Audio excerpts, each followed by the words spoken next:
নমস্কাৰ বন্ধুসকল, আজি হৈছে 9 নৱেম্বৰ। আজিৰ দিনটোত কেইবাটাও গুৰুত্বপূৰ্ণ সংবাদ আহি পৰিছে। তদুপলক্ষে পলম নকৰি চাওঁ আহক আজিৰ দিনটোৰ গুৰুত্বপূৰ্ণ সংবাদসমূহ।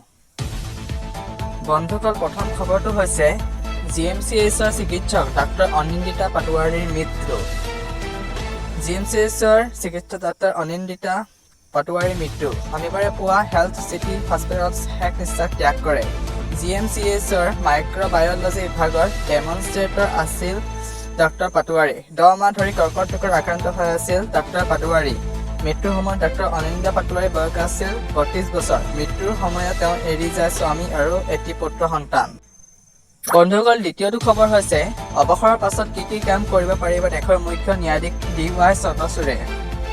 বিচাৰিলেও কৰিব নোৱাৰিব কিছু কাম। ডিজিটেল টেক্স বিষাদ মনেৰে যোৱা শুকুৰবাৰে অৱসৰ গ্ৰহণ কৰিলে দেশৰ মুখ্য ন্যায়াধীশ DY চন্দ্ৰচূড়ে। দেশৰ ন্যায়িক ব্যৱস্থাৰ শীৰ্ষতম পদবীৰ পৰা অৱসৰ লোৱাৰ পাছত DY চন্দ্ৰচূড়ে এতিয়া কিছু কামৰ সৈতে প্ৰত্যক্ষভাৱে আৰু জড়িত হৈ থাকিব নোৱাৰিব।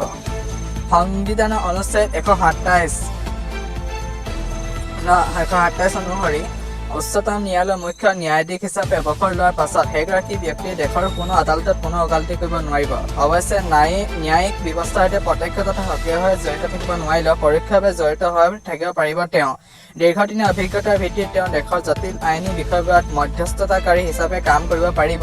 1996 চনৰ প্ৰণয়ন কৰা এক আইন অনুসৰি অৱসৰপ্ৰাপ্ত ন্যায়াধীশসকলে যিকোনো জটিল আইনী বিষয়ত মধ্যস্থতাকাৰী বা বিশেষজ্ঞ ৰূপে পৰামৰ্শ আৰু সেৱা আগবঢ়াব পাৰে। দেশৰ সৰ্বোচ্চ ন্যায়ালয়ৰ মুখ্য ন্যায়াধীশ হিচাপে অৱসৰ লোৱাৰ পাছত দেশৰ কিছু উচ্চস্তৰীয় আয়োগৰ অধ্যক্ষ হিচাপেও সেৱা আগবঢ়াব পাৰে তেওঁ। ন্যায়িক ক্ষেত্ৰত থকা অভিজ্ঞতাৰ বাবে এগৰাকী ন্যায়াধীশ ৰাষ্ট্ৰীয় মানৱাধিকাৰ আয়োগৰ দৰে উচ্চস্তৰীয় আয়োগৰ অধ্যক্ষৰূপে কাৰ্যনিৰ্বাহ কৰিব পৰাৰ স্থল আছে। অৱসৰৰ পাছত কোনো আইন শিক্ষানুষ্ঠানত শিক্ষাদান কৰিব পাৰে এগৰাকী ন্যায়াধীশে। ইয়াৰ উপৰি অভিজ্ঞতাৰ ভিত্তিত ন্যায়িক ভিন্ন দিশক লৈ লেখা মেলাইও কৰিব পাৰে। অৱসৰৰ পাছত মুখ্য ন্যায়িক এগৰাকী ৰাজ্যপাল নাইবা কোনো চৰকাৰী বিশেষ উচ্চস্তৰীয় সমিতিৰ সাংবিধানিক পদত নিযুক্তি দিয়াৰ নজিৰ আছে। গতিকে অৱসৰৰ পাছত দেশৰ মুখ্য ন্যায়াধীশগৰাকীয়েও এই দিশসমূহৰ ভিতৰত কোনো এটা দিশত কাম কৰিব পাৰে। বন্ধুসকল, তৃতীয়টো খবৰ হৈছে সঞ্জু চেমছন। প্ৰথম ভাৰতীয় হিচাপে ইতিহাস গঢ়িলে সঞ্জু চেমছনে, যি ৰেকৰ্ড নাই ৰোহিত কোহলি ধোনীৰো। Sanju Samson scored century great history. ইয়াৰ পূৰ্বে বাংলাদেশৰ বিৰুদ্ধে T20 চিৰিজত সঞ্জু চেমছনৰ সন্মুখত যোদ্ধা আছিল নিজকে প্ৰমাণ কৰাৰ আৰু দলত নিজৰ স্থান নিশ্চিত কৰা।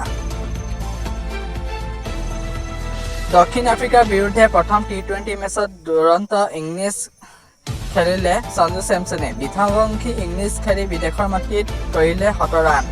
ইয়াৰ পূৰ্বে বাংলাদেশৰ বিৰুদ্ধে T20 চিৰিজত সঞ্জু চেমছনৰ সন্মুখত যোদ্ধা আছিল নিজকে প্ৰমাণ কৰাৰ আৰু দলত নিজৰ স্থান নিশ্চিত কৰাৰ।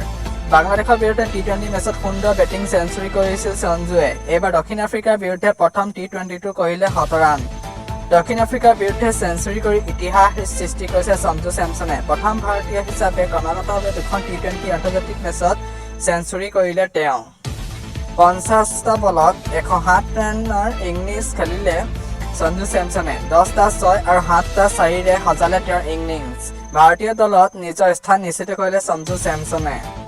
বন্ধুসকল, পৰৱৰ্তী খবৰ হৈছে আছামিজ মোবাইল থিয়েটাৰ। হেঙুলৰ মঞ্চত উৰিছে চিলনী, বিৰিয়ে লগাইছে খলকনি।